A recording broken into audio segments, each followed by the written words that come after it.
Avengers Infinity War has opened to become one of the most successful movies of all time already. Raking in over $640 million in its opening weekend, the movie holds the record for the biggest worldwide opening of all time, crippling the previous record holder, 2017's The Fate of the Furious, by close to $100 million. Out of the opening weekend takings, close to $208 million came from its domestic US audience, which means the movie has likewise broken the record for biggest domestic weekend opening by $10 million. A record previously held by 2015 Star Wars The Force Awakens. Stealing away with the #1 domestic spot, Infinity War's placement in the top 10 domestic openings of all time means that 6 of the top 10 spots now belong to the Marvel Cinematic Universe franchise. With an accumulative $15.5 billion worldwide box office taking across 19 movies in a very short span of only 10 years, the Marvel Cinematic Universe, more colloquially known as the MCU, has become the single most lucrative franchise of all time. Though, given that it's technically a larger umbrella for 10 individual franchises, it almost feels unfair to rank it against the likes of, say, Star Wars, which across the course of 10 movies and 40 years has taken in just shy of $9 billion uninflated for the earlier movies. If we were to fairly compare the MCU to any franchise in terms of volume of productions, the only suitable one would be the James Bond series, which has only managed to pull in $6.9 billion since 1962, again unadjusted, with a total of 25 movies, excluding the unofficial Never Say Never Again. Whether we take this into account or not, it's clear that the MCU remains one of the biggest and most successful franchises ever, both commercially and critically. A franchise which has brought characters like Iron Man, Captain America, Thor, Black Widow, Star-Lord, and Black Panther into the modern pop culture zeitgeist, to the point where movies featuring these characters are consistently destroying those featuring Batman and Superman, who had dominated the superhero box office since the late 1970s. So how did this happen?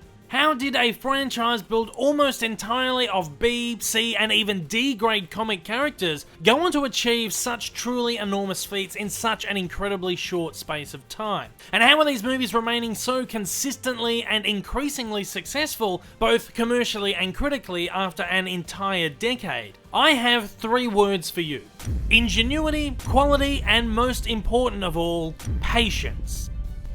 Here is my handy guide to all that makes the MCU so successful.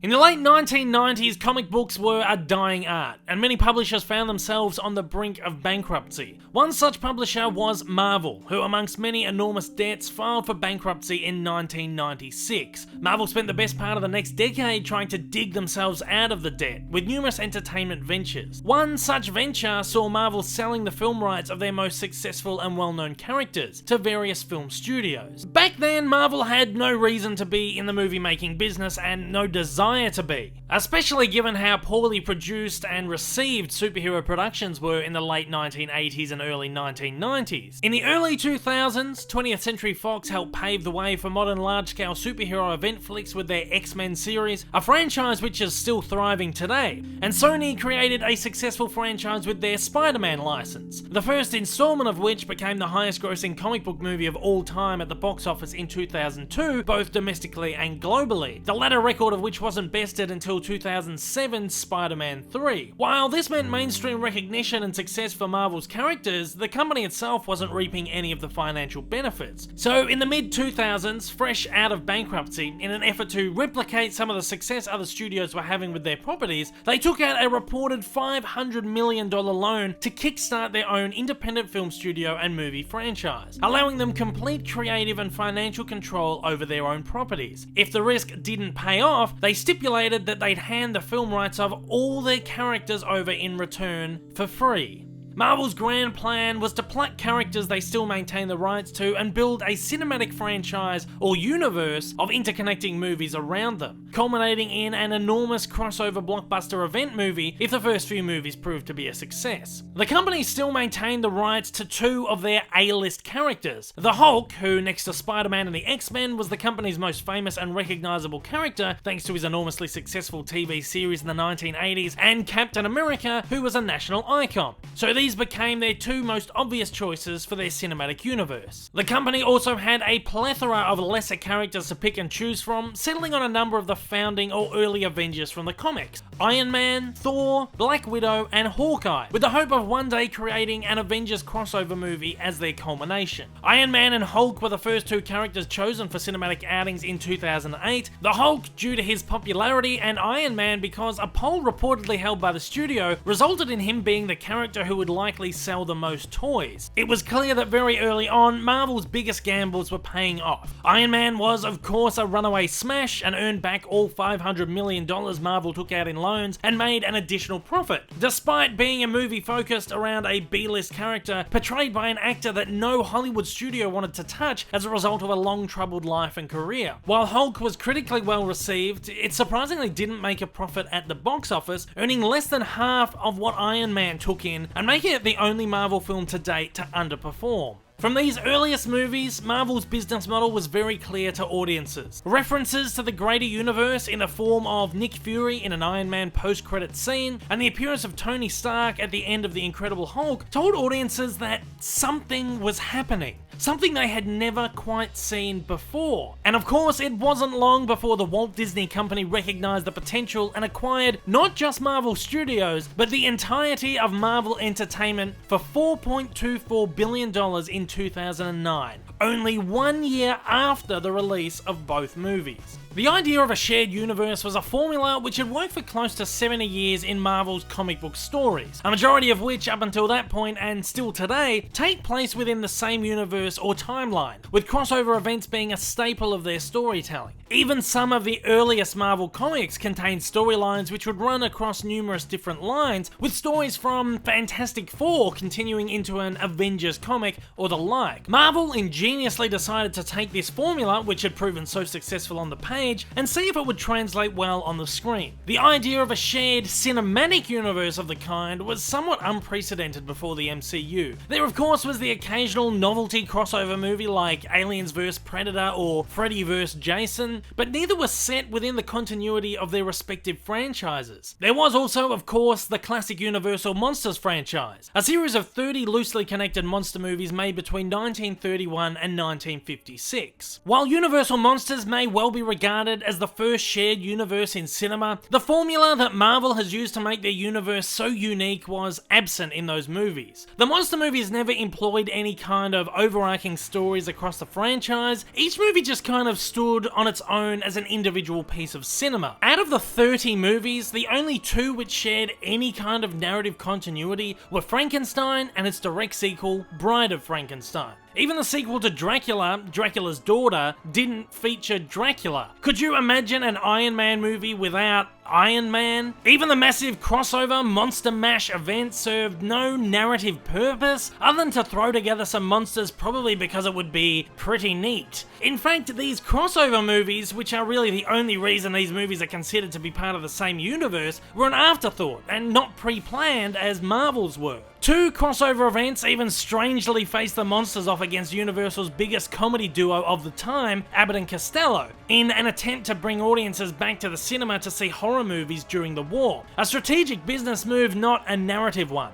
Casting was also a major problem with the monster movies, with characters being portrayed by multiple different actors and, more bizarrely, some actors even character swapping. While a few characters from the early movies were replaced over time, Marvel's multi-film contracts that came into effect after the first couple of movies ensured that no more actors slipped through the cracks. The major thing that makes the MCU so unique, and I believe so popular, is its unprecedented and ingenious use of overarching stories and narratives. A world where the events of a solo Captain America movie can have enormous ramifications on other franchises, where characters can seamlessly drift from one sub-franchise to another with narrative ease and purpose, where plot devices can link together multiple franchises and lead towards enormous crossover events. The obvious key to Marvel's formula is telling great stories and developing great characters over a long period of time. The same formula used across comics and even television series. In fact, the MCU has even dipped its foot into television with a series of successful shows loosely tied into the grander storytelling of the movies. It's the patience that Marvel employ in their development and storytelling that really shines across the universe. By taking their time and putting in the effort to intimately craft and develop their characters over a series of movies which share narrative threads, Marvel allows audience members to connect with the characters, worlds, and stories on stronger, deeper levels.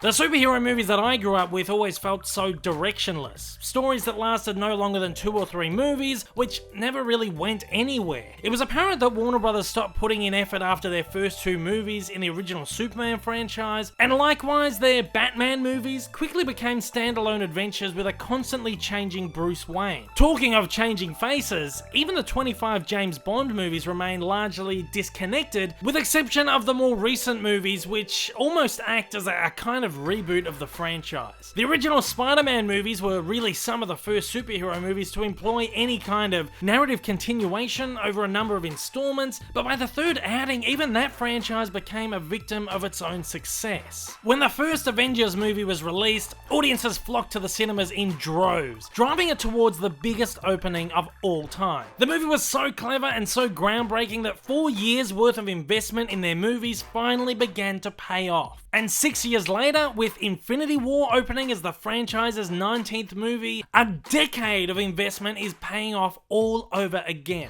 Watching the evolution of Tony Stark and company and the discovery of the Infinity Stones over the course of an entire decade has been such a wonderful process, worthwhile of our time and investment. The love and care Marvel give their movies and their meticulously crafted universe has given its audience an enormous faith and trust. A trust that has allowed Marvel to take a D-list team-up of characters like the Guardians of the Galaxy and still pull in record-breaking audience and turn a talking tree and a raccoon into beloved characters. A decade later, this kind of shared cinematic universe seems like an obvious idea. So obvious that it provided a light bulb moment for many studios who have attempted their own copycat universes. DC Comics were the first to jump on the bandwagon with their DC Extended Universe, or DCEU, built around 2013's Man of Steel, which had actually originally been intended to be connected to the same universe as Christopher Nolan's Dark Knight trilogy. To DC, however, their biggest foe was time. Instead of putting in the work and patience employed by Marvel, DC thought that they could just quickly throw together a bunch of popular characters and pull in the cash and audience acclaim. It was a terrible business decision that resulted in the poorly received Batman v Superman, a movie which threw together a newly rebooted Batman and Wonder Woman with the previously established Superman without allowing them their own movies and establishment first. The biggest problem with Batman v Superman was that it was built on the back of a movie which wasn't all that well received in the first place, and attempted to do years worth of universe building for Batman, Wonder Woman, and even Superman in the first half of the movie. Where the MCU allowed its universe and characters 5 movies worth of character and universe building before throwing them all together, the DCEU tried to do it after only 1. While Batman had been on screen many times before, this version of him hadn't. And audiences were, in effect, unfamiliar with him and found themselves either falling back on their knowledge from the comics or to the Dark Knight iteration, which was vastly different, to fill in the gaps. With Batman v Superman, there was no enormous payoff for audiences like there was with The Avengers, which saw the audience already familiar and invested with the story and characters. Avengers was a movie that, thanks to its already established universe, could get straight into the action from the very first scene, without ruining pacing by spending half of the movie on establishment and exposition. Batman v Superman was a pretty cool concept. The 3 biggest superheroes of the 20th century finally meeting up on the big screen, something that I had personally waited for since I was a kid, but in execution, it was awful. The movie in fact fared so poorly that in the same year, it only took Captain America Civil War 3 weeks to make more money domestically than it did in its entire 12-week domestic run. The DCEU never really recovered after that point, with Infinity War's opening domestic weekend pulling in more than the recent Justice League did in its entire 17-week domestic run. In fact, it took less than a week for Infinity War to pull in more on a global scale. Sure, box office takings do not necessarily always account for a good movie, but the sheer enormity of box office takings show one thing: that larger audiences want to watch and more people want to rewatch MCU outings than DCEU ones. Something that would have been completely unbelievable if predicted only a decade ago. The difference between patience and haste has equated in a bunch of B, C, and D-list characters becoming more profitable and more well-loved than three of the single most iconic fictional characters of the 20th century, simply because of Marvel's continued patience and its audience's 10-year-long devotion to the storytelling. Storytelling which we all feel like we're a part of and feel proud to have stuck by for an entire decade. Likewise, most recently on the back of the MCU's success, Universal attempted to revamp their Monsters franchise as the Dark Universe, a shared cinematic universe made entirely of remakes and reboots of their classic properties. But just as DC did, Universal rushed into their plan with haste. Instead of taking it slow and easy, they too gave us a rushed effort with The Mummy, a large-scale action-adventure starring Tom Cruise